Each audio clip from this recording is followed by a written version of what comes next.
Episode 3 start होता है और अब मिस चोई अपने सिक्योरिटी मैनेजर को उसके कैबिन की सीसीटीवी फुटेज दिखाने के लिए कहती है। देन वो उसे फुटेज दिखाता है जिसमें चोई देखती है कि जब वो वहां से चली गई थी तब किम साए उसके ऑफिस में जाकर ऐसे प्रेटेंड करता है मानो वो सिर्फ उसके डस्टबिन और उस बोतल को क्लीन कर रहा हो, लेकिन असल में उसने उस बोतल को वैसी ही एक दूसरी बोतल से बदल दिया था। साथ ही साथ हमें ये भी पता चलता है कि रिसेंटली जब मिस चोई ने किम साए को पूछा था कि वो उसके कैबिन में क्या कर रहा है, तब भी किम साए ने उसे यही कहा था कि वो बस उसके डस्टबिन और बोतल को क्लीन करने के लिए अंदर आया था। जिसके बाद किम साए साइबोक से मिलता है और उसे ये बोतल देते हुए कहता है कि मुझे इस बोतल पर लगे फिंगरप्रिंट्स चाहिए। दरअसल साइबोक बायोप्सी एविडेंस की स्पेशलाइज है। देन साइबोक उसे पूछती है कि ये किसके फिंगरप्रिंट है और आखिर तुम कर क्या रहे हो, तो किम साए उसे बताता है कि ये फिंगरप्रिंट्स मिस चोई के हैं। मुझे ये इसलिए चाहिए ताकि मैं चोई के फिंगरप्रिंट्स यूज करके अपने ऑफिस वाली बिल्डिंग के 13 फ्लोर पर जा सकूं, बिकॉज 13 फ्लोर पर उस गोस्ट से रिलेटेड मुझे कुछ ना कुछ जरूर मिलेगा। अब पहले तो साइबोक उसकी हेल्प करने से मना कर देती है क्योंकि ये काम इलीगल था, लेकिन फिर वो एक शर्त पर ये काम करने के लिए तैयार हो जाती है। वो उसे कहती है कि तुम्हें जो भी एविडेंस या फिर इन्फॉर्मेशन पता चलेगी तुम इस बारे में मुझे भी बताओगे, वरना मैं मिस चोई को ये सब बता दूंगी। खैर आगे साइबोक उस बोतल से फिंगरप्रिंट्स निकालने का प्रोसेस स्टार्ट करती है, जिस बीच उसे पता चलता है कि किम साए ने पहले खुद इस फिंगरप्रिंट को निकालने की कोशिश की थी। अब ये पता लगने पर साइबोक को गुस्सा आ जाता है और वो प्रोसेस को बीच में ही छोड़कर जाने लगती है, बिकॉज उसे डर था कि कहीं किम साए उसके बनाए हुए फिंगरप्रिंट का किसी और गलत काम में यूज ना कर ले। लेकिन किम साए उसे विश्वास दिलाता है कि मैं इस फिंगरप्रिंट का कहीं और यूज नहीं करूंगा और अगर ऐसा हुआ तो तुम मुझे गोली मार देना।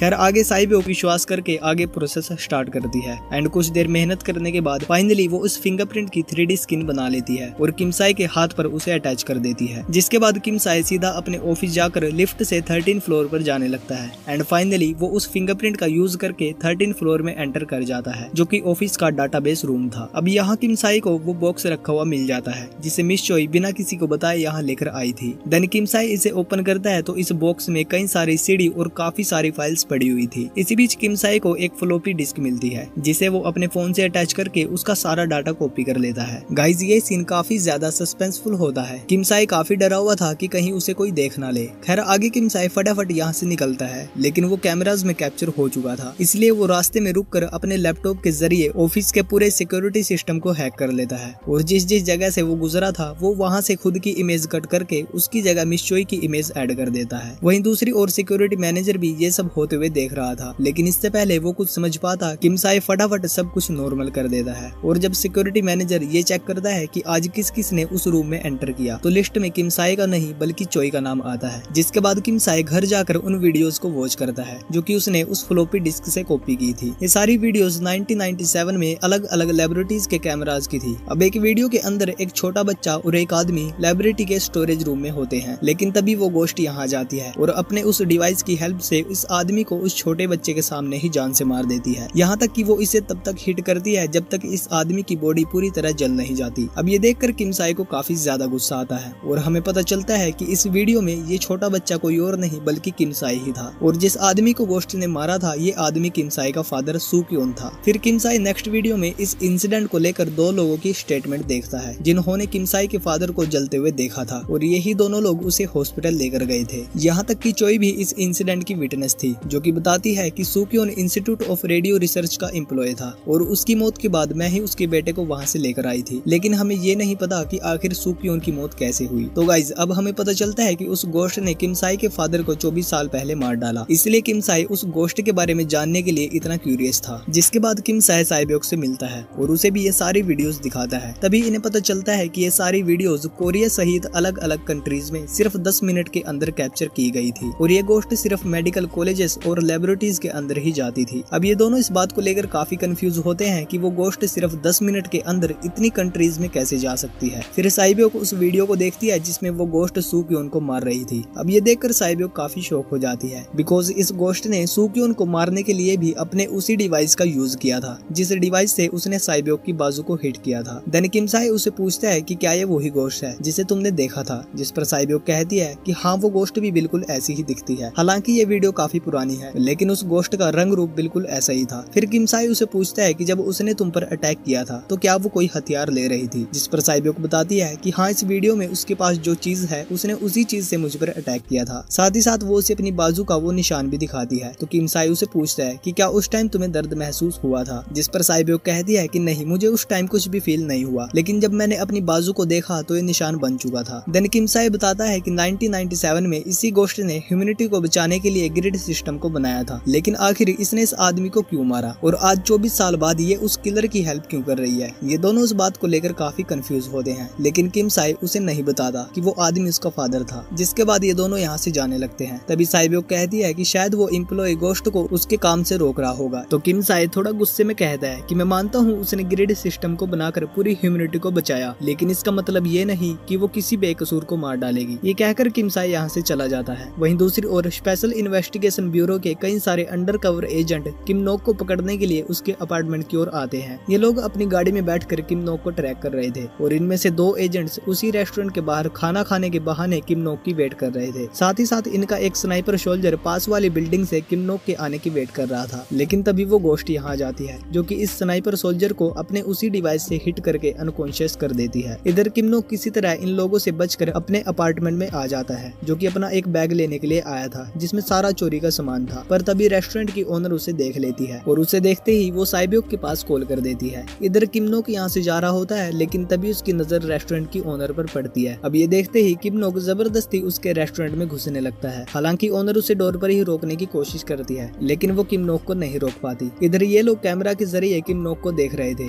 और तभी बाकी ऑफिसर्स फटाफट रेस्टोरेंट में आकर किम नोक को गन पॉइंट कर लेते हैं, लेकिन किम नोक दोबारा इनके हाथ से निकल जाता है बिकॉज उसे यहाँ की हर गली के बारे में पता था। देन किम नोक फटाफट भागकर मेट्रो स्टेशन पहुंचता है और ट्रेन में चढ़ जाता है। इधर ये लोग भी उसका पीछा करते करते उसी ट्रेन में आ जाते हैं। इसी बीच इनका मैनेजर एजेंट 1 के पास उस गोश्त की फोटो भेजता है और कहता है कि इस गोश्त पर भी नजर रखना बिकॉज ये किम नोक की हेल्प करने के लिए जरूर आएगी। तभी इस ट्रेन में एक लेडी आती है जो कि गोश्त की तरह ही दिख रही थी, लेकिन असल में ये गोश्त नहीं थी। अब इस लेडी को देखते ही ये एजेंट इसकी ओर जाने लगता है, लेकिन तभी ट्रेन रुक जाती है और डोर ओपन होते ही किम नोक यहाँ से भागने लगता है। देन ये लोग दोबारा उसका पीछा करते हैं, लेकिन इससे पहले ये लोग उसे पकड़ पाते। ये सीन यहीं पर फ्रीज हो जाता है और दोबारा वहीं से स्टार्ट होता है जब किम नोक ट्रेन में चढ़ा था। दरअसल उस गोश्त ने किम नोक की हेल्प करने के लिए टाइम को दोबारा पीछे कर दिया था। अब किम नोक पहले की तरह ही दोबारा ट्रेन में आता है, लेकिन इससे पहले ऑफिसर्स यहाँ पहुँचते वो गोश्त यहाँ पहुँच जाती है, जिसे दोबारा सामने देखकर किम नोक काफी शॉक हो जाता है। देन ये गोश्त किम नोक के बैग को चेक करती है तो उसके अंदर ट्रैकर मौजूद थे, जिनकी हेल्प से वो एजेंट किम नोक को ट्रैक कर रहे थे। साथ ही साथ किम नोक की जैकेट में भी एक ट्रैकर लगा हुआ था। अब ये देखते ही गोश्त उसकी जैकेट को निकालकर बैग के साथ यहीं पर फेंक देती है और यहाँ से आगे जाने लगती है। इधर वो एजेंट भी इस ट्रेन में पहुंच जाते हैं, जिन्हें देखते ही किम नोक भी उस गोश्त के पीछे पीछे चला जाता है। जिसके बाद हम देखते हैं कि ये गोश्त एक टनल टाइप जगह पर जाती है और किम नोक भी इसके पीछे पीछे जा रहा था, लेकिन एक पॉइंट पर जाते ही वो गोश्त किम नोक को काफी मिस्टीरियस तरीके से लोहे की ग्रिल के पीछे कैद कर लेती है। अब ये देखकर किम नोक काफी शॉक हो जाता है और उस पर काफी चिल्लाता है और कहता है कि मैं तुम्हें जान से मार डालूंगा, लेकिन गोश्त पर उसके चिल्लाने का कोई फर्क नहीं पड़ता, बल्कि वो आराम से बैठकर कोक पीने लगती है। देन हमें दिखाया जाता है कि ये जगह मेट्रो स्टेशन के नीचे काफी गहराई में मौजूद थी एंड इसी के साथ ये एपिसोड यहीं पर खत्म हो जाता है। तो गाइज इस एपिसोड में हमने देखा कि ये गोश्त खुद तो टाइम ट्रेवल करती है, लेकिन ये टाइम को दोबारा रिवाइंड भी कर सकती है। ये ड्रामा कंफ्यूजन और मिस्ट्री से भरा हुआ है, इसलिए आप लोगों को इसकी एक्सप्लेनेशन काफी ध्यान से वॉच करनी होगी, तभी आप स्टोरी समझ पाओगे। खैर अब गोश्त किम नोक के साथ क्या करेगी ये हमें नेक्स्ट एपिसोड में पता चलेगा।